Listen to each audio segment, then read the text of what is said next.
আলো দরজা খুলে হতভম্ব হয়ে গেল। চোখ বেয়ে পানি গড়িয়ে পড়ছে। আলোর সামনে আর কেউ নয়, তারই আপনজন, তার আদরের ছোট ভাই আকরাম। দরজার বাইরে দাঁড়িয়ে আছে আলোর ভাই, ভাইয়ের বউ ও তাদের মেয়ে। আকরাম নিজের বোনকে দেখে ঝাপটে ধরল। দুই ভাই বোন কাঁদছে, ফাতেমাও কেঁদে দিয়েছে। আপারে, আমাকে রেখে তুই কেন চলে এসেছিস?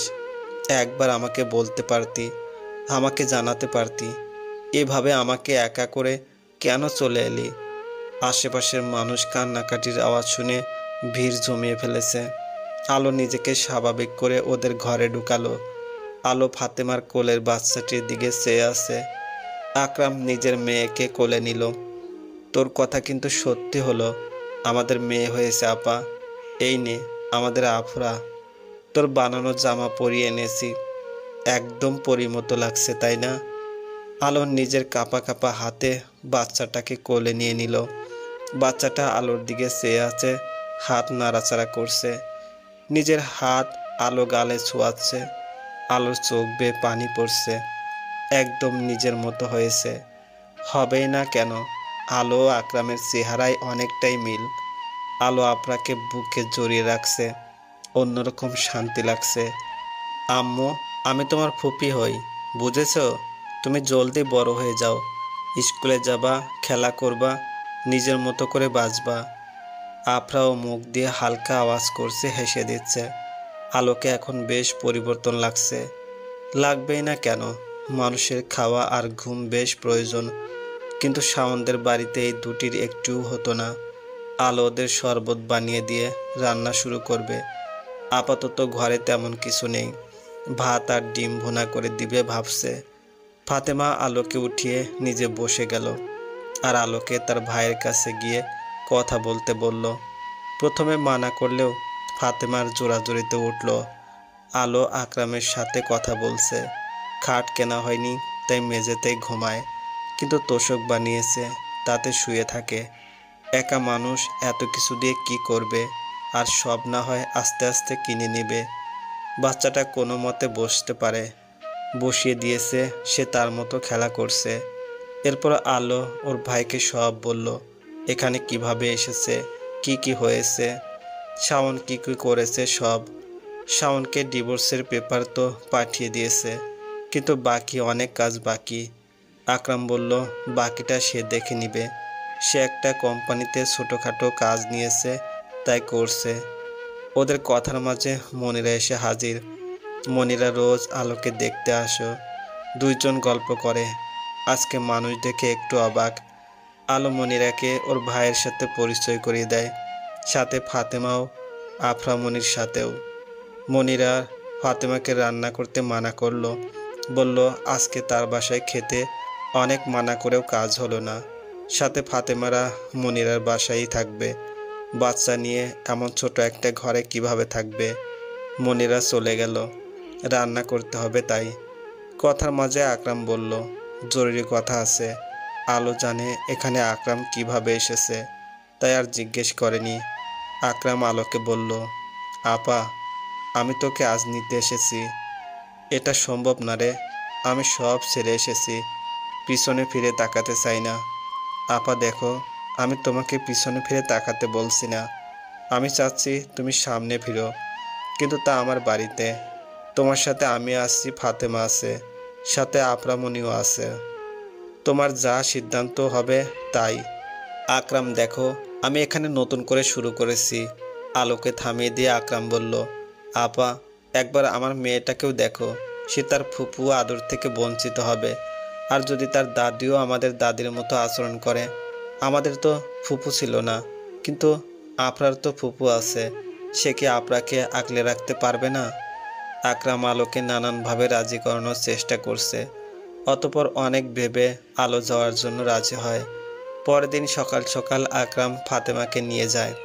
ওরা পরের দিন আসবে বলল। আলো বাড়ির মালিকের সাথে কথা বলে সব ঠিকঠাক করলো। মনিরা এসে সব কিছু গুছাতে সাহায্য করছে। মনিরাও খুশি, আলো তার পরিবারের কাছে ফিরে যাবে। অতপর আলো আজ নিজের বাড়ির সামনে দাঁড়িয়ে আছে। মনিরাকে ধরে হালকা কান্না করেছিল। তার দুঃখের সময় মনিরাই তাকে সাহায্য করেছে। যা সহজে মানুষ করে না। আলো নিজের বাড়িতে ঢুকতে কেমন যেন লাগছে। কিছুক্ষণ পর আলোর মা এসে তার মেয়েকে ঝাপটে ধরে কান্নায় ভেঙে পড়ে। আলোর কোনো প্রতিক্রিয়া নেই। আলোর মা আলোকে নিয়ে নিজের বাড়িতে নিয়ে যায়। কোথাও তার দাদিকে দেখা যাচ্ছে না, হয়তো নিজেকে গুটিয়ে রুমে বন্দি করে রেখেছে। আলো আকরামকে জিজ্ঞেস করলো, দাদি কোথায়? আকরাম বলল, তার রুমে। আলো আর কিছু বলল না। আলো তার দাদির সাথে মুখোমুখি হতে চায় না, তাই খাবার দাবার খেয়ে নিজের রুমেই আছে। নতুন সেলাই মেশিন তার রুমে রাখা। যা যা নিজের টাকা দিয়ে কিনেছিল সব নিজের রুমে সাজিয়েছে। আর ওই এলাকাটা ছেড়ে আসার কারণ আধার। সে আধারের জীবনে এখন জড়াতে চায় না, তাই চলে এসেছে। শাওনের কাছে খবর যায় আলো এসেছে, কিন্তু সে আসেনি। আকরাম তার বন্ধুর মামার সাথে কথা বলে, যিনি উকিল। উকিল কাগজপত্র দেখে বাকি কাজটা করে ফেলবে। নতুন করে নোটিশ পাঠানো হয়। শাওন ও আলো আদালতে এসেছে। শাওন আলোর সাথে 5 মিনিট কথা বলতে চায়। শাওন আর আলো একটা সাইডে এসে বসলো। শাওন কিছুক্ষণ চুপ থেকে বলা শুরু করলো, আলো, দেখো, আমি মানছি আমার ভুল হয়েছে। আমি তোমাকে শাস্তি দিয়েছি, অনেক কষ্ট দিয়েছি। আজ আমি অনুতপ্ত। আমি চাই তুমি ফিরে এসো। আচ্ছা, নতুন করে কি আমরা আবার শুরু করতে পারি না? আমরা একসাথে ছিলাম, এবার আমি তোমার সব কথা শুনবো। ডিভোর্স দিয়ে কি হবে বলো? আলো কিছুক্ষণ চুপ থেকে জবাব দিল, আপনি নতুন করে কেন শুরু করতে চান? কারণ আপনি অনুতপ্ত। আচ্ছা, একটা কথা বলুন তো, আমি আপনার কাছে কেন ফিরবো? ফিরে যাওয়ার তো কোনো কারণ পাচ্ছি না। আপনি তো আমায় ভালোবাসেন না। আপনি অনুতপ্ত, তাই নতুন করে শুরু করতে চান। আপনি আমার জন্য কি করেছেন? না আপনি ভালোবাসেন, আর না আপনি আমার কোনো দায়িত্ব পালন করেছেন। বিয়ে করে টিস্যুর মতো ব্যবহার করা ছাড়া আর কিছু কি করেছেন? আপনি যদি আমায় ভালোবাসতেন তাহলে আমি না হয় আপনার কাছে আসতাম। আপনি আমায় ভালোবাসেন না, সম্মান করেন না, আমার দায়িত্ব নেন না, আমার খোঁজ নেন না, তাহলে কেন আমি আপনার কাছেই যাব? আলো এবার দম নিল। দেখো আলো, একটা সম্পর্ক এভাবে হুট করে শেষ করা যায় না। তুমি আমাদের বাড়িতে ছিলা, থাকা খাওয়া সংসার করা সবই তো করেছো। একটা কাজের লোককেও ফ্রিতে থাকতে দেওয়া হয়, খেতে দেওয়া হয়, আর আমাকে তো না শান্তিতে খেতে দিয়েছেন না ঘুমাতে। আচ্ছা, আমাকে কি মাফ করে দিয়ে নতুন করে শুরু করা যায় না? কোন কোন কাজের জন্য আপনাকে মাফ করব? আমাকে অসম্মানের জন্য, অবহেলার জন্য, নিষ্ঠুর আচরণের জন্য, নাকি ভালো না বাসা আর দায়িত্বহীনের জন্য? আপনি হয়তো ভুলে গিয়েছেন আমার সাথে আপনি কি কি করেছেন। দাঁড়ান, মনে করিয়ে দিচ্ছি। আপনি সেই লোক যে খাবারের লবণ বেশি হওয়ায় রাত 1টায় 8 কেজি মাছ এনে আমাকে সারা রাত নির্ঘুম রেখেছেন। আপনি সেই লোক যে আমার জামা কাপড় কুচি কুচি করে কেটে ফেলেছেন। আপনি সেই লোক যে বাচ্চা না হওয়ার জন্য আমাকে দোষারোপ করেছেন। আপনি সেই লোক যে আমাকে না বলে আমার ভাইয়ের কাছ থেকে টাকা এনে জুয়া খেলায় শেষ করেছেন। আপনি সেই লোক যে আমার বাবার বাড়ি থেকে দেওয়া একটা আংটি বিক্রি করে জুয়াতে সব টাকা শেষ করেছেন। আপনি সেই লোক যে আমাকে নিজে থেকে একটা শ্যাম্পু কিনে দেননি। আপনি সেই লোক যে কথায় কথায় আমাকে বাবার বাড়ি খোঁটা দিয়েছেন। আপনারাই সেই লোক যারা আমাকে বাচ্চা না হয় কবিরাজের কাছে নিয়ে গিয়ে অত্যাচার করেছেন। আপনি সেই লোক যে কখনো আমায় জিজ্ঞেস করেনি, আলো তুমি খেয়েছো? আপনি সেই লোক যার জন্য রাত 1টা পর্যন্ত না খেয়ে নির্ঘুম থাকতাম। আপনি সেই লোক যার বাড়িতে কত রাত কত দিন না খেয়ে থেকেছি।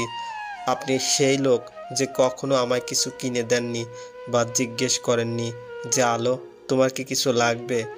আপনি সেই লোক যে কখনো আমায় বলেননি যে আমায় ভালোবাসেন। বিয়ে করেছেন তাই আমার সাথে থেকেছেন। আর আপনি সেই লোক যে আমায় বলেছেন আপনি আমায় বিয়ে না করলেও কেউই এমন মেয়েকে বিয়ে করতো না। আমার বয়স বেশি, রূপ নেই, গুণ নেই, কিছু নেই। আচ্ছা, কখনো কি আমার কাজে প্রশংসা করেছেন? আমার রান্না করা খাবারে কোনো প্রশংসা করেছেন? আমাকে কখনো কোথাও ঘুরতে নিয়ে গেছেন? আমাকে কখনো উপহার দিয়েছেন? আরে উপহার বাদ, ঈদেও তো কিছু দেননি। আলো এবার একটু দম নিল। শাওন চুপচাপ আলোর কথা শুনছে, কি বলবে বুঝতে পারছে না। আচ্ছা, বললেন না যে মাফ করে নতুন করে শুরু করতে? আপনি কি কখনো আমায় মাফ করে ছাড় দিয়েছেন? খাবারের লবণ বেশি হয় কি আমায় মাফ করা যেত না? আপনি তা করেছেন কি? আমি সেলাই মেশিন বিক্রি করে আমার ভাইয়ের টাকা ফেরত দেওয়ায় আমার জামা কাপড় কেটে ফেলেছেন, যেখানে আপনার দোষ ছিল। কই তখনও তো মাফ করেননি। রাতের বেলা চালের গুঁড়ো এনে পিঠা বানাতে বলেন। কই, তখনও তো মাফ করেননি। যেখানে নিজে ছোট ছোট কাজের জন্য আমায় মাফ করেননি, সেখানে এত বড় বড় অন্যায়ের মাপ আমি কেন করব? আমি কেন মানিয়ে নেব? আপনি কি মানিয়ে নিতে পারতেন না? কিন্তু না, আপনি তেমন কিছুই করেননি। যখন যেটা নিজে পারবেন না, সেটা অন্যের কাছে আশা করবেন না। আর আপনাকে মাফ করে দিলাম, কিন্তু নতুন করে ঘর বাঁধার স্বপ্ন আপনার সাথে দেখার কোনো ইচ্ছে নেই। আলো উঠে চলে যাচ্ছিল, যাওয়ার আগে শেষ একটা কথা বলে গিয়েছে। আর শুরুতেই তো আপনি বুঝিয়ে দিলেন আমি আপনার সাথে থাকলে সুখী হব কিনা। আপনি এসে আমায় নতুন করে ঘর বাঁধার কথা বলছেন। কই, একবারও তো জিজ্ঞেস করলেন না আমি কেমন আছি? অনুতপ্ত হয়েছেন কিন্তু বদলাননি। যাক, শেষ কথা বলি। আপনি বলেছিলেন টাকা না নিয়ে এলে মুখ দেখাতে না। আমি কিন্তু আপনার কথাটা রেখেছি। আর একটা কথা, থুথু ফেলে দিলে সে থুথু আর মুখে নেওয়া যায় না। আলো সোজা হেঁটে যাচ্ছে। আত্মসম্মান থাকতে হয়, সব সময় মানিয়ে নেওয়া যায় না। মানুষের সাথে সংসার করা যায়, কিন্তু এই সব জানোয়ারদের সাথে সংসার না করাই ভালো। সব সময় সবাইকে নতুন করে সুযোগ দেওয়া যায় না। তাদের যদি সুযোগ দেই, তাহলে নিজের কাছেই হেরে যাব, নিজের কাছে নিজে নিচু হব। অতঃপর আলো ও শাওনের তালাক হয়ে গেল। আলো পিছু ফিরে আর তাকাতে চায় না। এভাবে কিছুদিন কেটে গেল। আলো একদিন ঘরে বসে সেলাই করছে। এমন সময় আকরাম আসলো। এসে আলোকে ঘর থেকে বাইরে নিয়ে গেল। বাইরে গিয়ে আলো দেখলো কয়েকজন মানুষ বসে আছে, তিনজন মহিলা আর একজন পুরুষ। আলো ধীরে ধীরে সামনে এগিয়ে গেল, বোঝার চেষ্টা করছে কারা। লোকটাকে দেখে একটু অবাক হলো। ওষুধের দোকানি আর পিঠানিতে এই লোকটাকে দেখেছে অনেকবার। তার পাশে একজন বয়স্ক মহিলাকে দেখতে পাচ্ছে। তার চেহারাটা চেনা চেনা লাগছে। অনেকক্ষণ চুপ করে দাঁড়িয়ে ভাবছে কারা এরা। লোকটা আলোর দিকে তাকিয়ে আছে। বয়স্ক মহিলাটি আলোকে চুপ দেখে বলল, কেমন আছো আলোমণি? আলোমণি নামটা শুনে অবাক হয়ে গেল। মুহূর্তে মনে পড়ে গেল এই নাম তো দুইজন ডাকতো, এক আলোর বাবা, আরেকজন আধারের মা। আদর করে আলোমণি ডাকতো। তাহলে কি ইনি? আলো লোকটার দিকে তাকালো। চোখ ছলছল করছে। লোকটারও চোখ ছলছল করছে। আলোর কিছু বলার আগে গলা ভেসে যাচ্ছে। একটা ঢোক গিলে বলল, আধার। আধারের আলো। আলো নিজের দাঁতে দাঁত চেপে কান্না আটকানোর চেষ্টা করছে। কাউকে কিছু না বলে নিজের রুমে গিয়ে বসলো। এতে কেউ অবাক হয়নি। আকরাম, আলোর মা আর আধারের মা বলল আধারকে আলোর কাছে যেতে। আলো বিছানায় বসে কাঁদছে। আধার দরজাটা হালকা চাপিয়ে মেঝেতে এসে বসলো। আলোর বিছানায় ঘুমাচ্ছে আফরা। আলোকে কাঁদতে দেখে সে নিজেও কাঁদছে। আলোর দিকে নিজের রুমাল এগিয়ে দিয়ে বলল, কেমন আছো তুমি? আলো অনেক কষ্টে নিজে সামলাচ্ছে। আধারের প্রশ্নের উত্তর না দিয়ে বাথরুমে চলে গেল। আধার উঠে দাঁড়িয়ে রুমটা দেখছে। আলো মুখে পানির ঝাপটা দিয়ে আয়নায় নিজেকে দেখছে। 3 মিনিট নিজের দিকে চেয়ে বেরিয়ে এলো। গিয়ে খাটে বসে আধারকে বসতে বলল, অনেক বছর পর আমাদের দেখা। তুমি কেমন আছো আধার? বিয়ে করেছো কি? বাচ্চা আছে? ছেলে হয়েছে নাকি মেয়ে? আলোর এইসব প্রশ্নের উত্তর জানে, তারপরও প্রশ্ন করছে। আধার চুপ করে থেকে এরপর উত্তর দিল, তোমারই অপেক্ষা করছি। তোমার বলা শেষ কথাগুলো অক্ষরে অক্ষরে পালন করেছি। তুমি কিন্তু তোমার বলা কথাগুলো রাখোনি। কোনো কথা বলছো? আমার তো মনে পড়ছে না। আধার একটা দীর্ঘশ্বাস ছাড়লো। দেখো আলো, আমি তোমার জন্য শেষ নিঃশ্বাস পর্যন্ত অপেক্ষা করব। আমি তোমার সব সিদ্ধান্তকে শ্রদ্ধা করি, কখনো তোমায় জোর করব না। আচ্ছা, আসল কথা বলি। আমার পরিবার আর তোমার পরিবার আমাদের বিয়ে কথা বলতে এসেছে। আমি জানি তুমি ভালো নেই। আমি শুধু তোমার মতামত চাই। তোমার চাওয়া, তোমার ইচ্ছার কথা শুনতে চাচ্ছি। আলো কিছুক্ষণ চুপ থেকে বলা শুরু করলো। কথাগুলো বলার মতো কাউকে পাচ্ছে না। আধারকে নিজের আপন, অনেক কাছের মনে হয়, যার কাছে সব কিছু বলা যায়। আধার, আমি চাইলেই তোমাকে বিয়ে করে নিতে পারি। এতে কি হবে? সবাই আমাকে নানান কথাও বলবে, নানান অপবাদ দিবে। তোমার বাড়ির লোকজনও বলতে পারে অনেক কিছু। আধার, আমি ডিভোর্সি, আমার বাচ্চা হয়নি। সব সময় মেয়েদের দোষ দেওয়া হয়। মানুষ ভাবে বাচ্চা না হয় আমার তালাক হয়েছে। এমনও হতে পারে তোমাকে বিয়ে করে তোমার জীবনটা নষ্ট হবে। আর সবচেয়ে বড় কথা, আমি এমন কিছু করতে চাই যাতে কেউ আমায় অসম্মান না করে, কেউ বলতে না পারে যে আমি নিজের বোঝাটা তোমার ঘাড়ে ফেলেছি, তোমাকে ফাঁসিয়েছি। আমি তোমার যোগ্য নই আধার। আমার কাছে কিছু নেই তোমার জন্য। আমার কাছে তো নিজের সম্মানটুকু নেই। আমি তোমাকে বিয়ে করে বোঝা হয়ে থাকতে চাচ্ছি না, কিছু করতে চাই। পড়াশোনা তো করতে পারিনি, কী বা করব। আদার কিছুক্ষণ বসে চলে যায়। যাওয়ার আগে বলে, আমি তোমায় সসম্মানে নিয়ে যাব। কেউ বলতে পারবে না আমি কোনো অযোগ্য মেয়ে বিয়ে করেছি। তোমার কি যোগ্যতা তা সবার সামনে খুব জলদি আসবে, আর আমি তোমার জন্য সব সময় অপেক্ষা করব। এই বলে ওই দিন আধাররা চলে যায়। কেউ আলোকে কিছু জিজ্ঞেস করেনি। আলো জানালা দিয়ে আধারে যাওয়ার দিকে চেয়ে আছে। ইচ্ছে করছে আটকাতে, কিন্তু সে তো চায় না। 2 দিন পর আকরাম আলোর কাছে এসে বলল, একটা দোকান দিবে, তাতে যেন আলো তাকে সাহায্য করে। দোকান দেওয়ার জন্য টাকার প্রয়োজন, তাই এত টাকা কোথায় পাবে? এত চিন্তা করো না, যা হবে ভালোই হবে। এদিকে আকরাম ও ফাতেমা মিলে তাদের বাড়ির সামনে দোকান বসাচ্ছে। ইটের দেওয়াল আর উপরে টিন, কাজ শুরু করে দিয়েছে। ফাতেমা ওর শাশুড়ি মিলে এদিকের কাজ দেখছে।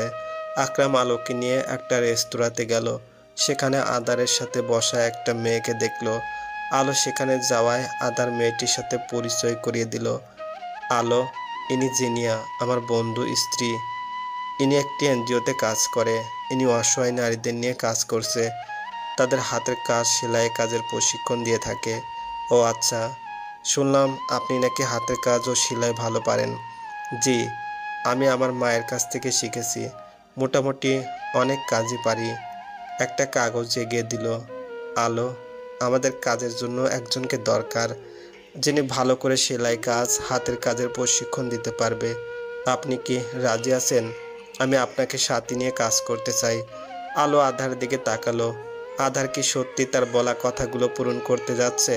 আকরামের ডাকে হুঁশ এলো। আপা, সাইন করে দে। এমন সুযোগ সব সময় আসে না। এরপর আলো রাজি হয়ে যায়। আরও কিছুক্ষণ কথা বলে তারা চলে যায়। আলো বাসায় এসে আকরামকে নিজের ঘরে ডাকে। আকরাম আসে। আকরাম, এত টাকা তুই কোথায় পেয়েছিস? যার জন্য দোকান দিচ্ছিস? দিয়েছে একজন। আকরাম, কে দিয়েছে? আপা থাক না, এত কিছু দিয়ে কি করবি? আকরাম, যা জিজ্ঞেস করছি তার উত্তর দে। তুই কি আধারের কাছ থেকে টাকা নিয়েছিস?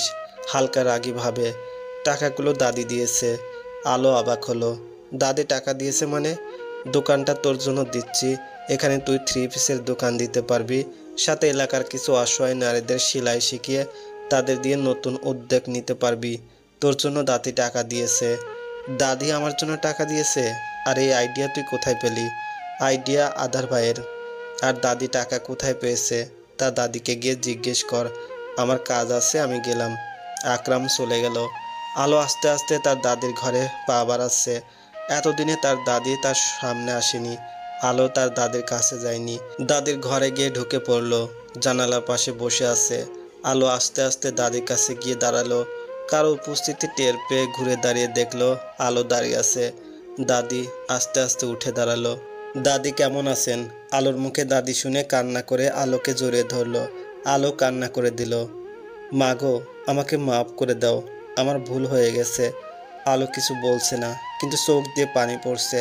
দাদিকে শান্ত করলো। বয়স হয়েছে অনেক। আলো দাদিকে শান্তভাবে টাকার কথা জিজ্ঞেস করলে বলে তার ভাইয়ের ছেলেরা দিয়েছে। বাবার বাড়ি থেকে কোনো কিছুই নেয়নি, কিন্তু জায়গা তার নামে আছে, সেটা ভাইয়ের ছেলেদের দিয়ে টাকা নিয়ে নিয়েছে। তার বাবার বাড়ির অনেক জমি জমা আছে, সেখানে তার নামও আছে। এত বছরে আলোর জন্য কিছু করেনি বা করতে পারেনি। আকরাম ও ফাতেমার কথা শুনে আলোর দাদি টাকা দেয়। আলো কিছুক্ষণ কথা বলে জানতে পারে আকরাম ওর মেয়েকে দাদি ধারে কাছেও আনেনি। এরপর আলো চলে যায়। আলো দোকান চালু করে দিয়েছে। জিনিয়ার সাথেও কাজ শুরু করে দিয়েছে।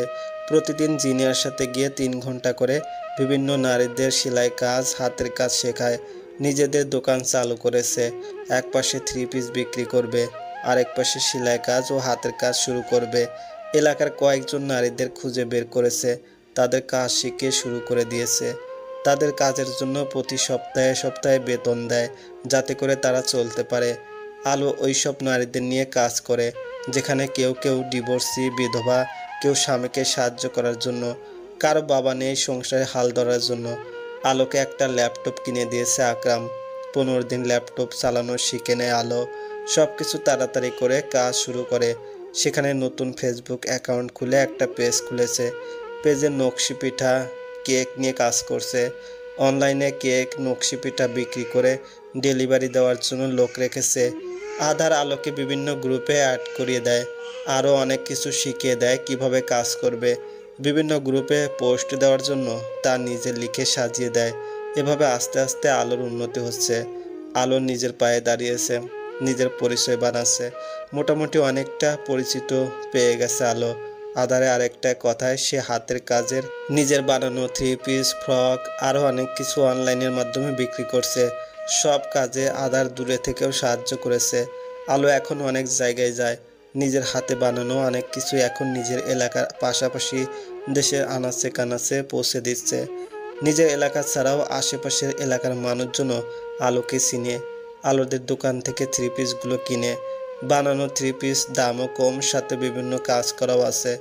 আলোর দোকান থেকে বানানো থ্রি পিসগুলো বিভিন্ন শপিং মলের দোকানেও দিয়ে থাকে। আলোকে এখন সবাই চিনে। এভাবে কেটে গেল 1.5 বছর। আলোর দিনকাল ভালোই যাচ্ছে। একদিন আলোর দাদি তার ঘরে আসে, তখন সে অনলাইনে কাজ করছিল। কিছু বলবেন আপনি?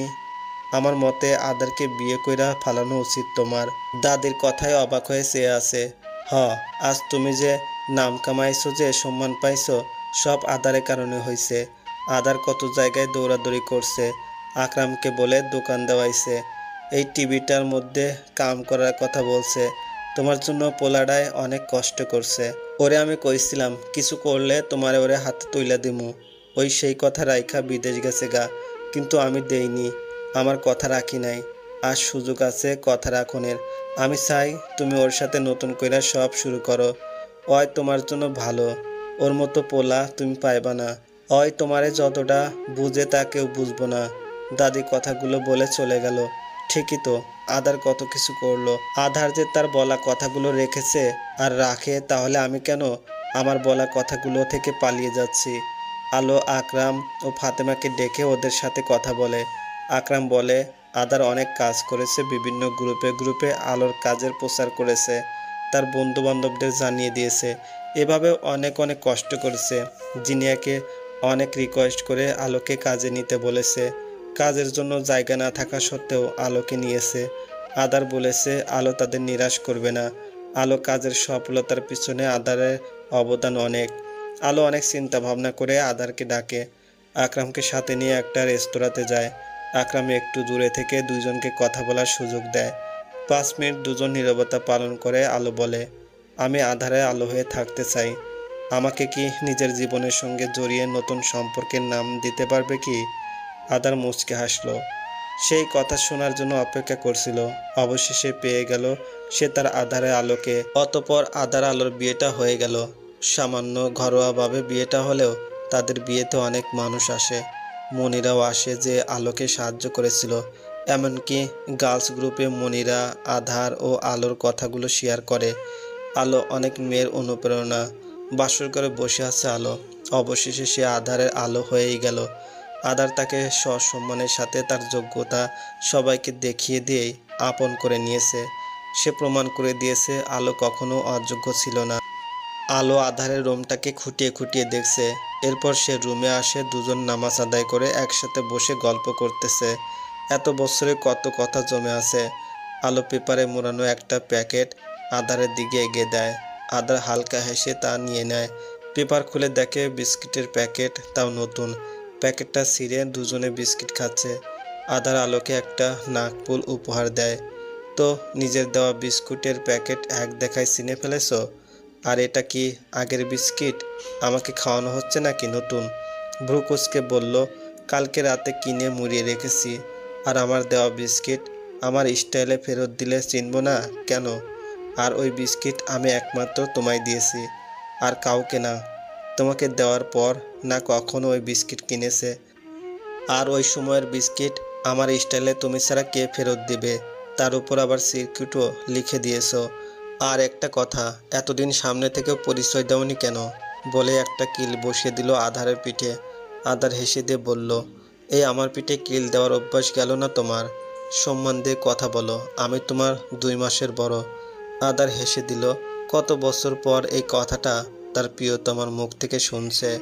তা তো দিতেই হবে। আমার বাচ্চার মা আর আধারের আলো বলে কথা। বাচ্চার কথা শুনে আলোর মুখটা মলিন হয়ে গেল। আদার বুঝতে পারল, তাই কথা ঘুরিয়ে বলল, তোমাদের এলাকার ওই মোটুটা কেমন আছে? কোন মোটু? ওই মোটু যার হাতে ছোটবেলায় পিটুনি খেয়েছো আর আমাকে গিয়ে বাঁচাতে হয়েছে। এটাও মনে আছে? থাকবে না কেন? আমার সব মনে থাকে। আর মোটু বিয়ে করে বাচ্চা কাচ্চা স্কুলে পড়ে। এভাবে কত শত কথা বলছে। কয়দিন পর আলো ডাক্তারের কাছে গিয়ে চেক আপ করিয়ে আসে। ডাক্তার সব নর্মাল বলে। আলোর ভাসুর বিদেশ থেকে আসে। এই বাড়ির সবাই ভালো। আলোর শ্বশুর নেই। ভাসুর ও জায়ের একটা মেয়ে আছে। তারা দুজন আমাকে বোনের মতো দেখে, অনেক ভালোবাসে। আগের শাশুড়ির চেয়ে এই শাশুড়ি অনেক ভালো। একদম নিজের মেয়ের মতো আদর করে। ননাসও ভালো। আলোর বাড়ির দোকান ফাতেমা দেখাশোনা করে। আদার বলেছে যা টাকা আসবে সব আফরার। ওই দোকান থেকে ভালো ইনকাম হয়। আকরামের চাকরিও ভালো চলছে। ঘরের সাথে হওয়ায় আকরামের মাও দোকানে থাকে, মাঝে মাঝে দাদিও থাকে। যেহেতু আলো তার মায়ের কাছ থেকে কাজ শিখেছে, তাই ঝামেলা হলে তার মা দেখিয়ে দেয়। সাথে ইউটিউব তো আছেই। নতুন কিছু জানার ও শেখার জন্য ইউটিউব ব্যবহার করে থাকে। আকরামের শাশুড়ি আলোর কাছে মাপ চেয়েছে। আলো মাপ করে দিয়েছে। সাথী ও সুচি আলোর কাজের জন্য খুশি। তারাও দেখা করে গিয়েছে। মাঝে মাঝে কিছু ধাক্কা থেকে উপরে ওঠা যায়, যদি উপরে ওঠার জন্য কেউ সঙ্গ দেয়। আলোর শ্বশুরবাড়ি এখানে দোকান দিয়েছে, কয়েকজন মেয়েদের নিয়ে কাজ করছে। সাথে তার কেক ও পিঠার ব্যবসাও চলছে। আধারে ওষুধের দোকান ভালোই চলছে। দোকান থেকে ফিরতে দেরি হলে আলোকে ফোন করে জানিয়ে দেয়। এখন আর রাত 1-2টা পর্যন্ত অপেক্ষা করা লাগে না। এখন আলো আধার জন্য অপেক্ষা করে। কারণ আধার যত দেরি করে আসুক, এসে আলোকে জিজ্ঞেস করবে খেয়েছে কিনা। যখন শোনে খায়নি, তখন বকাঝকাও করে। আলো শাওনকে ধন্যবাদ দিয়েছে। সে দুঃখগুলো না দিলে এত সুখ পেত না। আর সুখ কি জিনিস তাও বুঝতে পারত না। আজ আলো আর আধারে বাকি সব সুখী স্বামী স্ত্রীদের মতো জীবনযাপন করছে। 1 বছর পর আলো প্রেগনেন্ট। অনেক কষ্টে গর্ভবতী হয়েছে অবশেষে। অনেকের অনেক কথা শুনতে হয়েছিল, কিন্তু আলোর শ্বশুরবাড়ির লোকজন অনেক সাপোর্ট দিয়েছে। একদিন আলো গোসল করে এসে ফোন হাতে নিয়ে দেখে আধার কল দিয়েছিল আর একটা মেসেজ, হোয়াটসঅ্যাপে যাও একটা জিনিস দেখাবো। আলো হোয়াটসঅ্যাপে গিয়ে দেখলো আধার তরমুজের ছবি পাঠিয়েছে। তরমুজ আলোর পছন্দ ছিল। যেদিন বাবা মারা যায় ওই দিন পছন্দের জিনিস অপছন্দে পরিণত হয়। কারণ ওই দিন আলো ওর বাবাকে তরমুজ কিনে আনার জন্য বায়না ধরেছিল। আর তরমুজ তো আসেনি, এসেছে তার বাবার লাশ। রোড অ্যাক্সিডেন্টে মারা গিয়েছিল ওর বাবা। সবাই আলোকে তখন দোষারোপ করেছিল। আজ আলোর ভয় করছে বাবার মতো যদি আধারে কিছু হয়ে যায়। দেশে সড়ক দুর্ঘটনা দিন দিন বেড়েই চলছে। আলো তাড়াতাড়ি কল ব্যাক করে। 2বার রিং হওয়ার পর একজন রিসিভ করে। হ্যালো আধার, কোথায় তুমি? অপর পাশ থেকে কেউ বলল, জি, আসলে এই ফোনের মালিক বাস চাপায় নিহত হয়েছে। তার পকেটে 2টা ফোন। এটাতে আপনার কল আসায় জানালাম। আপনি তার পরিবারকে জানিয়ে দিন আর তাড়াতাড়ি এসে পড়েন। আর ফোনটা কেটে গেল। আলো যা ভেবেছে তাই সত্যি হলো। ভয়ে সারা শরীর কাঁপছে। বাসায় কাজ করা কাজের মহিলা আলোর রুমে এসে খাবার নিয়ে আলো ঢলে পড়ে। কাজের মহিলা রত্না খাবার রেখে আলোকে ধরে আর চিৎকার করে সবাইকে ডাকছে, খালাম্মা গো, জলদি আইন, পুয়াতি বউ ফিট খাইছে। খালাম্মা, ওই খালাম্মা। রত্নার ডাকে সবাই এসে আলোকে নিচে দেখে ওকে ধরে বিছানায় উঠালো। হাত পা ঢলছে, চোখে পানি দিচ্ছে। 15 মিনিট পর আলোর জ্ঞান ফেরে। আলো চোখ মিলে দেখে সে বিছানায় শুয়ে আছে আর তার পাশে আদার বসে আছে। আদারকে পাশে দেখে উঠে 2টি কিল বসিয়ে দেয়। তোর ফোন কোথায়? আর তুই কাকে দিয়ে ফোন করিয়ে বলেছিস তোর অ্যাক্সিডেন্ট হয়েছে? বলে কিল ঘুষি দিতে লাগলো। আদার আলোকে থামিয়ে বলল, আরে আমি তোমার জন্য তরমুজ কিনে নিয়ে আসছি। বাসায় এসে দেখি রত্নাপা চিল্লাছে। এসে দেখি তুমি ফিট খেয়ে বসে আছো। পরে শুনলাম ফোন হাতে নিয়ে ফিট খেয়েছো। তোমার ফোন নিয়ে দেখি আমার নাম্বারে কথা বলেছো। রেকর্ড শুনে বুঝলাম পকেট মার অ্যাক্সিডেন্ট হয়েছে। আমি কি জানি নাকি যে আমার ফোন কখন পকেট মারলো? এসে দেখি ফোন নাই। আলো আদারকে জড়িয়ে ধরলো। আলো অনেক ভয় পেয়ে গেছিল। আদারকে হারানোর ভয়টা ঘিরে ধরেছিল তাকে। আদার অনেক কষ্টে আলোকে শান্ত করে। পুরো প্রেগনেন্সির সময় সাথে ছিল। অবশেষে আদার ও আলোর 2টি যমজ সন্তান হয়, এক মেয়ে এক ছেলে। আধার ও আলো ভালোভাবে জীবনযাপন করছে। শাওন নাকি বিদেশ চলে গিয়েছে, আর শাওন একা। রূপার বিয়ে হয়েছিল, কিন্তু তার বর তাকে অনেক অত্যাচার করে। মুখ বুজে সহ্য করা ছাড়া কিছু করার নেই। রূপা কোনোদিন মা হতে পারবে না। পরপর দুটো বাচ্চা নষ্ট হয়েছে, এরপর আর বাচ্চা নিতে পারেনি। রূপার বর আর একটা বিয়ে করে তার সেই স্ত্রী ঘরের সন্তান হয়ে গেছে। সে এখন কোনো রকম দিন পার করছে। রূপা আজ টের পাচ্ছে নিঃসন্তান থাকা কষ্ট, আর অন্যকে কাজের অর্ডার দিলে কেমন লাগে।